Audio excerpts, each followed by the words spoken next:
미국의 어느 교회에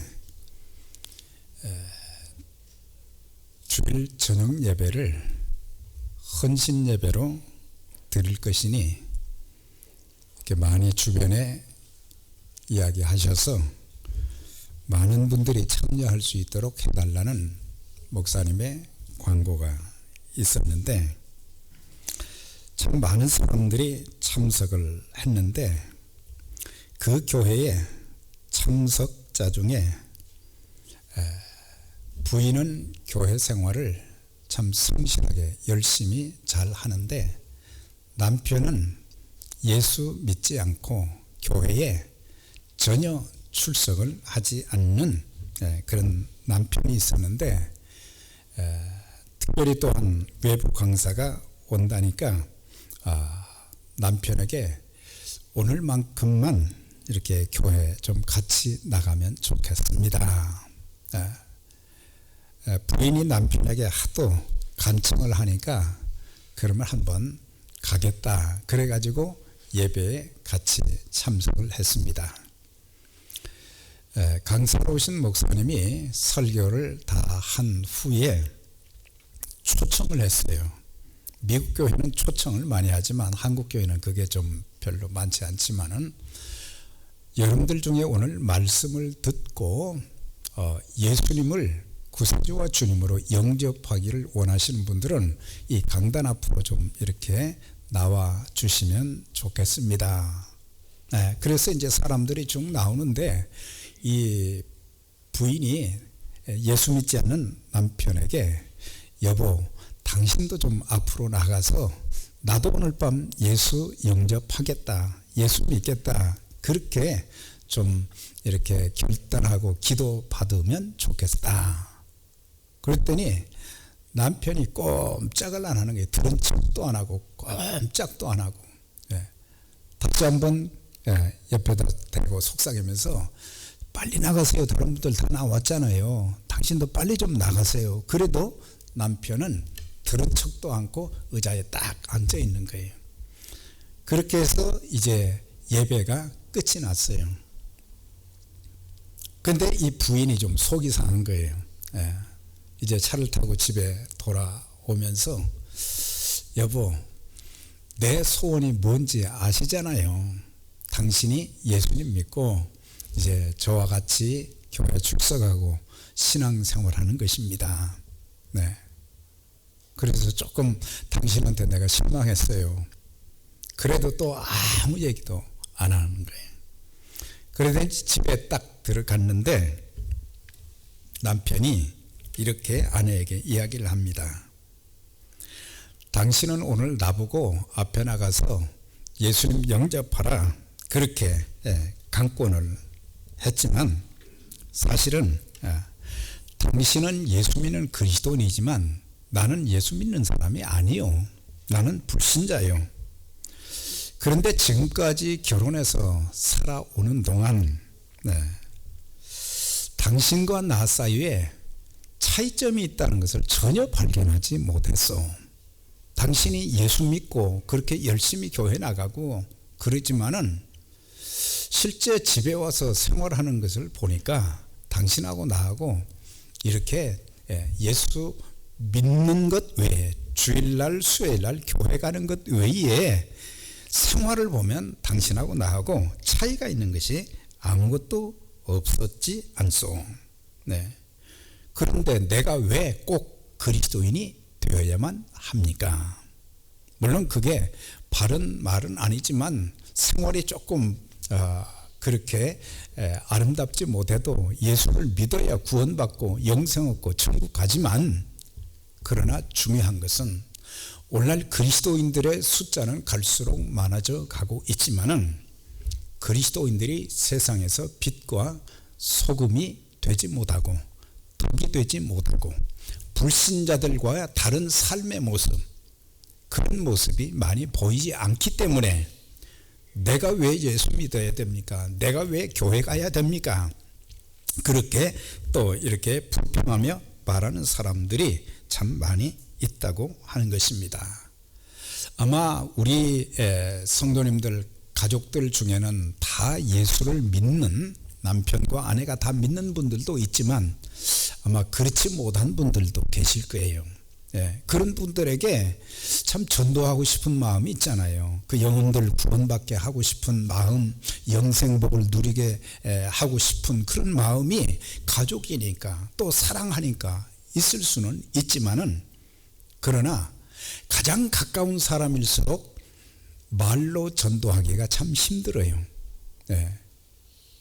말은 아주 유창하게 잘하지만 실상 생활하는 것을 보면 가정에서 본받을 만한 그런 구석들이 보이지도 않고, 정말 그리스도를 닮아가는 아름다움이 있어서 겸손하고 또 양보하고 절제하고 또 위로하고 격려하고 또 문제가 있어도 기도하고 가족들에게 염려하지 말라고 그러고, 좀 그래야지. 말은 예수 믿는다고 하고 열심히 신앙이 있는 것처럼 하지만은 실상 삶 속에서는 그리스도의 향기를 풍기지 못하기 때문에, 그래서 적어도 우리가 불신자들을 전도하기 위해서는 하나님의 말씀으로 잘 준비도 해야 되고, 그렇지만 또 한 가지는 자주 만나는 사람들, 저 사람들에게 전도를 하고 싶으면 내 삶이 반듯해야 되고, 내가 말씀 따라 살고 그리스도인다운 아름다움이 보여지게 될 때에 나도 당신이 믿는 예수 믿겠습니다, 그런 도전을 줄 수 있게 되고 영혼을 구원시킬 수 있는 것입니다. 사도 바울이 데살로니가 교회 성도들에게 참 핍박과 또 환난도 많고 여러 가지 어려움 속에서 신앙생활하는 그들에게 참 기뻐할 일도 없고 감사할 일도 없고 불평할 일도 많고, 그럴 때에 그들에게 권고한 말씀이 뭐냐? 여러분들 항상 기뻐하십시오. 쉬지 말고 기도하십시오. 범사에 감사하십시오. 환경이 그렇게 좋지 못한데 어떻게 기뻐할 수 있겠어요? 그러나 우리가 예수님 믿고 우리가 하나님 말씀 가슴에 새기고 산다고 하면 성령의 도우심을 받아서 우리에게 세상이 알지 못하는, 세상이 주지 못하는 그런 기쁨이 우리 속에 용솟음치게 될 것입니다. 그리고 우리가 여러 가지 삶의 어려움, 환경, 위기 있을 때마다 그리스도인들은 뭐예요? 먼저 하나님 앞에 큰일 났다, 이제 길이 없다, 입을 둘러쓰고 누워있는 게 아니고 하나님을 바라보며 기도해 엎드려서 기도하는 그런 사람들을 보면서 다른 사람들이, 예수 믿는 사람들은 문제가 있으면 원망 불평이 아니라 기도하는 사람들이구나. 또 실제 기도하고 나니까 하나님께서 역사해 주셔서 문제가 또 해결되고 하나님께서 더 좋은 길로 인도하시고 축복해 주시는 그런 것을 또 이렇게 보게 되는 거거든요. 그래서 우리는 기도하는 것. 또 원망할 일이 많지만은 그리스도인들은 하나님을 바라보며 하나님께서 주신 은혜를 기억하며 감사하는 모습. 그래서 성경에는 좋은 일이 있을 때만 감사하라고 하신 것이 아니고, 범사에 힘들고 어렵고 또 우리가 때로는 병들어서 육체의 질고로 고통당할 때 그때 우리가 짜증내고 원망할 수도 있거든요.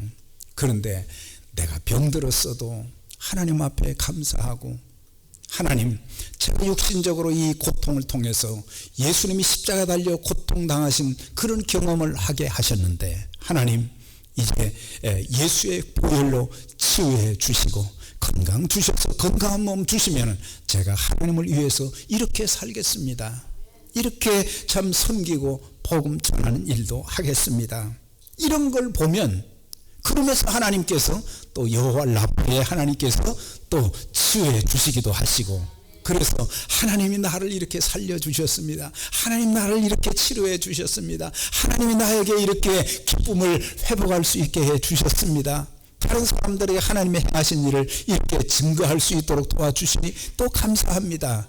이런 간증. 네. 참 그리스도인의 모습은 내적으로는 우리가 예수님을 구세주와 주님으로 영접하여 늘 말씀과 기도로 주님과의 영적 교제를 나누는 것이지만, 외적으로는 어떤 환경 속에서도 흔들리지 않는 믿음을 가지는 것. 네, 조금만 이제 어려움이 있게 되면 그때부터 사람들은 믿음이 그냥 쫙 다운되어져 가지고, 하나님을 믿음은 뭐예요? 하나님 바라보는 거잖아요. 그런데 믿음이 없으니까 환경을 바라보게 되고 사람을 바라보니까 이게 큰일 났단 말이죠. 네. 그래서 하나님을 의지하지 않는 거예요. 하나님께 기도하지 않는 거예요. 네. 그리고 항상 기뻐하고, 그래서 그리스도인들의 모습 속에서는 내게 질병이 있어도, 내게 고통이 있어도, 내게 문제가 있어도 하나님이 주시는 기쁨으로 삭개오처럼 간수와 그의 가정이 예수 믿고 기뻐했다고 그랬잖아요. 우리에게 주어지는 기쁨이 어떤 기쁨들이 있어요. 네, 내가 죄사함 받고 구원받은 하나님의 자녀가 된 그 기쁨, 내가 하나님의 일꾼 된 그 기쁨. 예. 얼마나 큰 기쁨을 주셨는데, 우리는 살면서 조금만 어려우면 그 웃음이 다 사라져버리고, 예. 하나님은 우리에게 사도 바울을 통해서 기뻐하라 그랬는데, 우리에게 기뻐하기보다는 늘 슬픔 가운데 거하는 그런 모습. 또한 무슨 일을 만나든지 그리스도인들은 뭐예요? 엎드려서 기도하면서 하나님의 뜻을 구하는 거예요. 하나님, 왜 저에게 이런 환난과 시련 또 여러 가지 어려움이 주어졌습니까? 하나님의 뜻이 무엇입니까? 저에게 고칠 것이 있습니까? 다듬어져야 될 부분들이 있습니까? 아니면은 저에게 기도하라고 하는 그런 사인이십니까? 그래서 기도하다 보면 하나님 뜻을 알게 되고, 하나님께서는 모든 일을 합력해서 선을 이루어 주시는 하나님의 역사는 바로 그런 역사입니다. 네. 이거 뭐 큰일 난 것 같은데 나중에 보면 별거 아니에요. 네. 불가능한 것을 또 하나님은 가능하게 만들어 주시고, 네. 없는 것을 또 있게도 해 주시고, 치료도 해 주시고. 그래서 우리는 일평생 신앙생활하면서 하나님이 살아서 역사하시는 놀라운 은총과 그 역사를 체험하면서, 하나님이 이런 은혜를 주셨어요, 하나님 저에게 이런 복을 주셨네요, 그렇게 간증할 수 있는. 그래서 그리스도인들은 하나님을 만난 자로서의 그 경험을 가지고 사람들에게 이제 간증하는, 전도하는 그런 삶이 될 때, 나에게도 하나님이 기쁨과 은혜도 주셨지만 다른 사람들에게도 이제 그것을 통해서 예수 믿으면 이렇게 되는구나, 그렇게 해서 또 전도도 되어지고. 우리가 이 본문을 1절에서 7절까지 보면 세 가지는 이미 말씀드렸어요. 주 안에서 굳게 서라, 주 안에서 하나 되라, 같은 마음을 품어라, 주 안에서 항상 기뻐하라 그랬어요. 항상 기뻐하라. 그러면서 오늘 말씀 보면은 두 가지를 말씀했어요. 첫째는 관용하라, 둘째는 기도하라. 두 가지를 여기서 강조한 것을 보게 돼요. 그러니까 참 그리스도인의 모습 속에서는 앞에 세 가지뿐만 아니라 오늘 두 가지도 나타나게 될 때에 그 사람이 진정한 그리스도인의 모습이 이제 나타나지고, 그것을 통해서 다른 사람들에게도 또 이렇게 전도의 삶을 살게 된다는 것을 가르쳐 주고 있어요. 너희 관용을 모든 사람에게 알게 하라, 주께서 가까우시니라 그랬어요. 이 관용한다고 하는 것은 소극적인 면과 적극적인 면이 있는데, 소극적인 면에서는 관용이란 덮는다, 너그럽게 받아준다, 그런 뜻을 가지고 있어요. 우리가 참 보면은 관용이라는 것은 조금 좀 너그럽게 받아준다. 우리의 마음이 넓지 못하면 절대 상대방을 못 받아들여요. 그 사람이 하는 말도 받아들일 수가 없어요. 네. 또 그런 사람조차도 우리는 받아들이지 못하고 그냥 내모는 경우들이 참 많은데, 관용이라는 것은 덮는다, 너그럽게 받아준다, 즉 남의 허물이나 약점을 덮어주는 자들이다. 세상 사람들은 그렇지 않거든요. 그런데 우리는 주님을 믿는 자들이기 때문에 우리는 다른 사람들의 약점, 다른 사람들의 잘못한 것을 자꾸 들추어서 더 그 사람을 고통스럽게 만들지 말고, 그 사람들의 약점을, 그 약점이, 그 단점이 그들의 잘못이 잘했다는 것은 아니지만은 적어도 저들이 알지 못해서 그렇게 됐기 때문에, 그래서 우리는 덮어주고 받아주는 그런 관계가 되어진다. 우리가 부부가 살다 보면요, 처음에는 아무것도 몰랐는데 나중에 보면 단점이 너무 많은 거예요. 성도들도 그렇죠. 목사도 처음에는 그렇지 않은 것 같은데 갈수록 단점이 많이 보이고, 교회 집사님들도 성도님들도 보면은 단점이 너무 많이 보이는 거예요. 그러면은 우리는 자꾸 비판하고 욕하고 우리는 무시하고 그럴 때가 참 많잖아요. 사실 우리 모두 다 부족한 사람들입니다. 그렇지 않아요? 다 부족한 사람들이에요. 그래서 적어도 우리 그리스도인들이 진정한 그리스도인이라면 예수님을 구세주와 주님으로 믿는 것은 기본적이고, 우리의 삶 속에서 좀 덮어줄 줄 아는 자들이 되어져야 된다.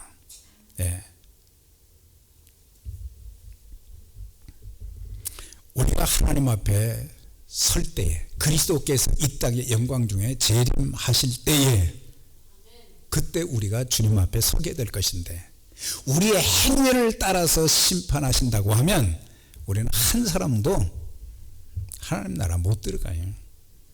그렇지만 그때 우리 기도가 뭡니까? 하나님, 주님, 제게 부족한 것이 참 많지만 저 좀 불쌍히 여기셔서 들어가게 해주세요. 저를 좀 영접해 주세요. 우리의 행위를 보면, 내 행위, 내 삶의 모습을 보면은 형편없는데, 근데 그때 주님이 오신 거예요. 그때 주님, 저를 불쌍히 여겨주세요. 그러면 주님은 또 불쌍히 여겨주시는 거예요. 영접해 주시는 거예요. 받아주시는 거예요. 그래서 너희 관용을 모든 사람에게 알게 하라. 이것은 믿는 자나 믿지 않는 모든 사람들에게 저 사람이 예수 그리스도를 믿고 하나님의 사랑으로 가득 찬 사람이라, 저 사람은 누구에게든지 관용의 마음을 가진 사람이다. 그것을 알게 하라고 하는 거예요. 자랑할 것은 아니지만은 그렇게 하게 될 때에 다른 사람들이 예수 믿는 사람은 뭐가 달라도 다르구나. 가정에서도 그렇고 교회에서도 그렇고 밖에 나가서도 그렇고.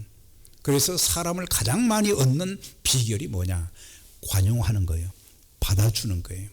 자꾸 그 사람 잘못한 거 자꾸 말이죠, 파헤쳐가지고 그런 사람 옆에는 사람들이 가지를 않아요. 그런데 덮어주고 너그럽게 이렇게 끌어안는 그런 사람들 옆에 사람들이 많이 가게 되는 거예요.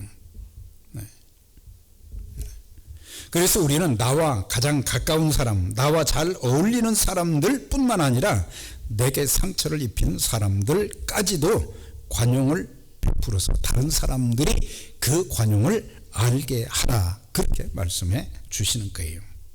왜 우리가 관용을 베풀어야 되느냐? 그것은 주님께서 머지않아 곧 오실 것이기 때문이다.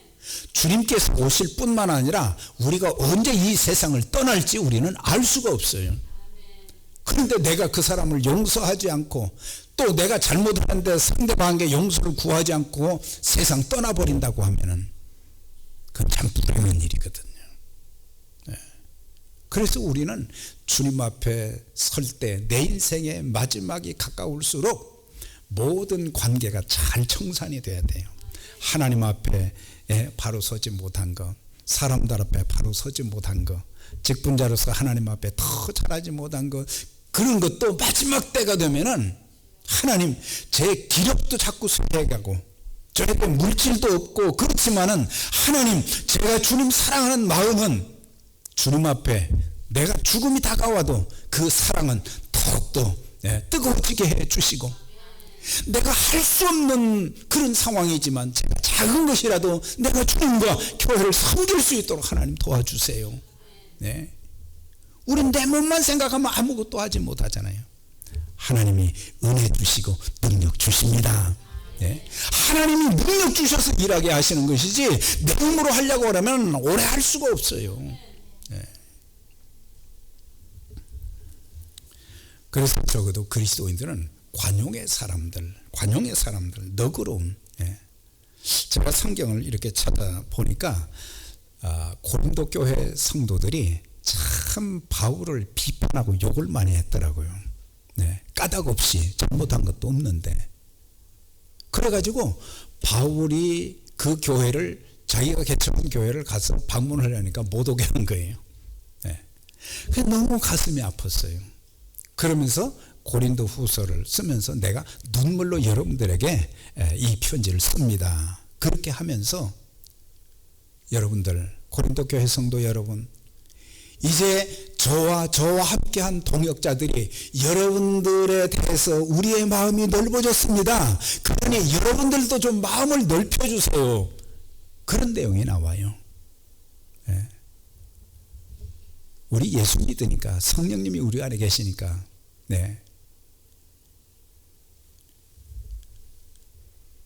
하나님의 사랑이 우리 가운데 있으니까 우리 조금 마음을 넓히면 미움도 사라지고 다툼도 사라지게 될 것입니다.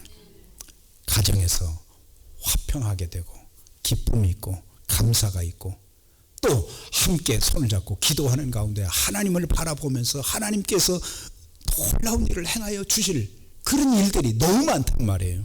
근데 지금 상황만 보고 우리가 쉽게 잘못된 판단, 결단을 내리면은 그거 안 되는 거예요. 우리가 교회 생활도 하면서 그런 모습이 참 필요한 거예요. 그래서 바울이 고린도 교회 성도들에게 여러분들 마음을 좀 넓히십시오. 우리는 이미 여러분들이 아무리 욕을 하고 비판을 하고 그래도 우리 마음이 좀 넓어졌습니다. 그러니까 여러분들도 좀 마음을 넓혀서 좀 이렇게 받아주세요. 그렇게 한 것을 봐요. 열왕기상 4장 29절 이하에 보면 하나님께서 솔로몬에게 많은, 그가 1000번제를 드리고 난 후에 하나님께서 그에게 뭐 해주기를 원하느냐, 지혜를 주시옵소서. 지혜뿐만 아니라 참 부귀 영화 많은 복을 주셨는데, 거기에 보니까 더 큰 복을 주신 것은 하나님께서 솔로몬에게 지혜와 총명을 많이 주시고, 또 한 가지 지도자로서 뭘 주시느냐, 넓은 마음을 주셨다 그랬어요. 넓은 마음, 이게 필요한 거예요. 넓은 마음이 누구의 마음이요? 하나님의 마음이요, 그리스도의 마음이잖아요. 우리 모두 일평생 살면서 관용의 사람들이 되기를 주의 이름으로 축원합니다. 그러면서 이제 적극적인 면에서는 관용은 뭐예요? 다른 사람들을 세워주는 거예요. 나와 멍에를 같이 앉아 내게 구하노니 복음에 나와 함께 힘쓰던 저 부녀들을 돕고 글레멘더와 그의 나의 동역자들을 도우라 그랬어요.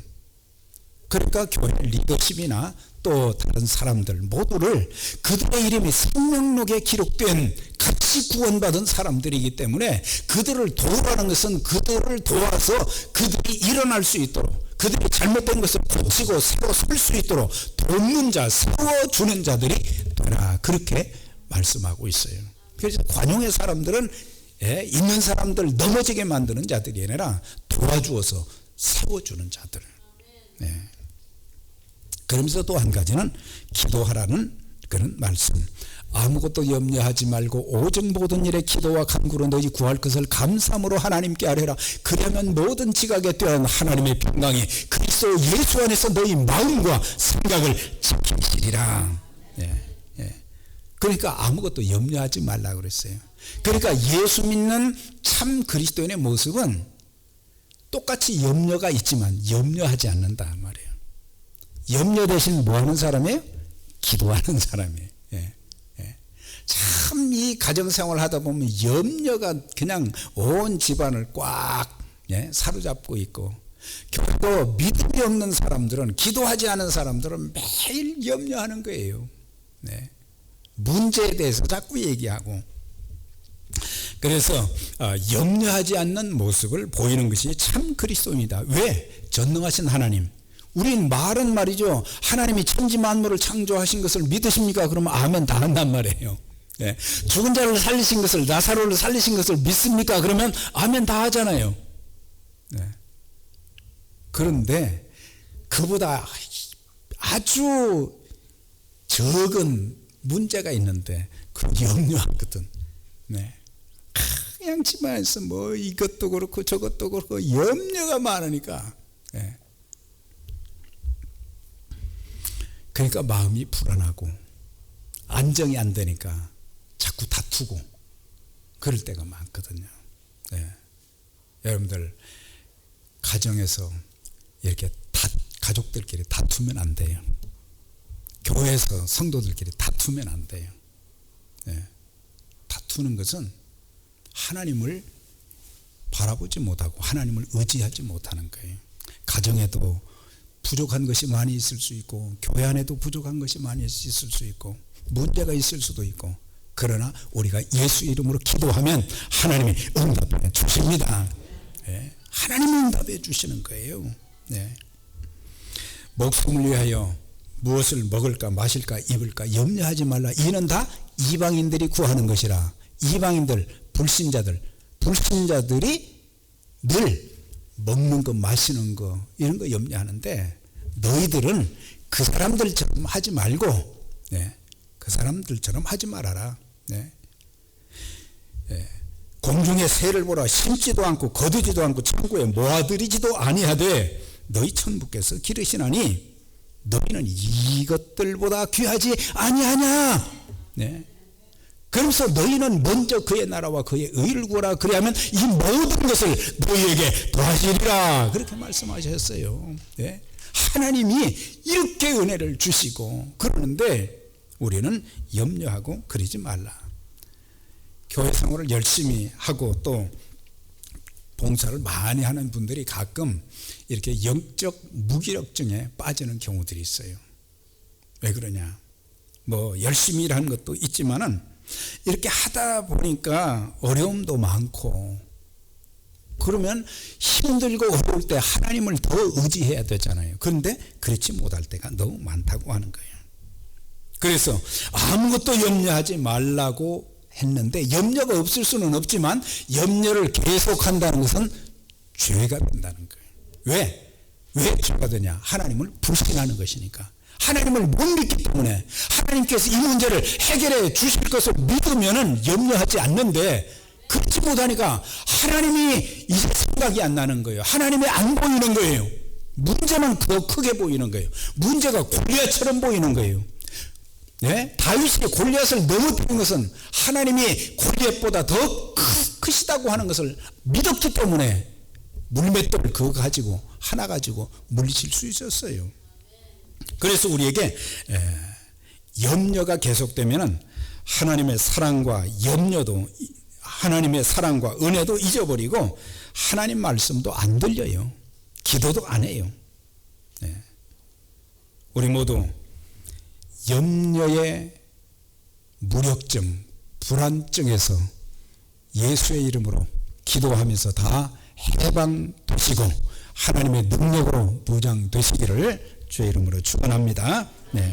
그래서 우리가 엎드려서 문제가 생겼을 때 큰일 났구나, 그게 아니라 엎드려서 기도하면서 전능하신 하나님 아버지, 생사화복의 주권자가 되신 하나님 아버지, 죽은 자를 살리시고 없는 것을 있게 하시는 하나님, 이렇게 부르면서 기도하게 되면은 모든 염려가 아침 안개가 햇볕에 사라지는 것처럼 이게 다 사라져버리는 거예요.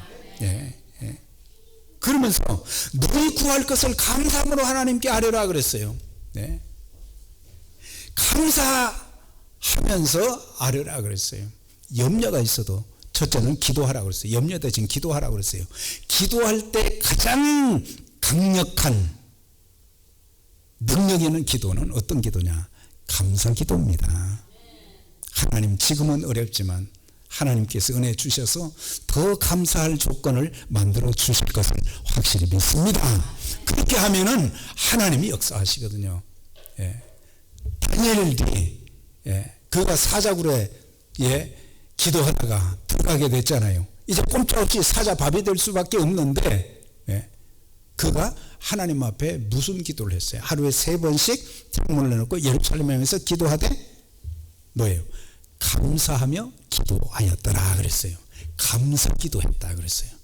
감사 기도하니까 하나님께서 사자들이 입을 딱 그냥 봉해서 발톱을 내밀지 못하게 순한 양처럼 만들어 주셨어요. 감사 기도는 이렇게 능력이 있는 그런 기도입니다. 지금 여러분들 힘들어도 감사할 수 있기를 바랍니다. 이런 아름다운 믿음의 가족들, 신선한 믿음의 가족들 주신 것을 감사합니다. 감사 기도 드려야지. 이렇게 힘든 사람들 만나서 제가 고통스럽습니다, 그런 기도하면 안 돼요. 이런 좋은 남편 주셔서 감사합니다, 이렇게 좋은 아내 주셔서 감사합니다, 이렇게 하게 되면은 하나님이 그들을 축복하시면 어떤 일이 일어날지, 어떤 기적이 일어날지, 그 감사 기도에 하나님이 역사하셔서 깜짝 놀라는 응답과 복을 주시는 줄 믿습니다. 그래서 불안해하지 말고, 아무것도 염려하지 말고, 아무것도 염려하지 말고, 오직 모든 일에 기도와 간구. 간구는 계속 기도하는 거예요. 간절히 계속 기도하는 거예요. 조금 기도했는데 안 되네, 하나님 기도하라고 해서 했는데 안 되네요, 그러지 마시고 응답 주실 때까지 기도하는 거예요. 그러면 모든 지각에 뛰어난 하나님의 평강이, 모든 지각이라는 것은, 지각이라는 뜻은 뭐냐면 초월적인 역사를 말하는 거예요. 이해할 수 없는 초월적인 하나님의 평강이 우리 마음과 생각을 딱 지켜주셔서 모든, 아이고 염려도 안 돼요, 불안하지 않아요, 기뻐요, 감사해요, 오히려 찬양이 나오고 말이죠. 그래서 주님은 기도하는 자들의 마음과 생각을 삐틈없이 지켜주시는 거예요. 주님의 평강이 내 마음을 지배할 때 근심 걱정은 다 사라지고 평안이 왔다는 것은 내가 그 기도를 응답해 주신다는 사인입니다. 마음이 불안한 것은 이거는 기도 응답이 아니고, 마음이 평안해지는 것은 이거는 기도 응답해 주신다는 약속이 되는 거예요. 주님의 평강이 내 마음을 지배하면 아무리 어렵고 힘든 중에서도 우리는 찬송할 수 있는 거예요. 주님의 평강이 내 마음 속에 없으면 만사가 다 걱정입니다.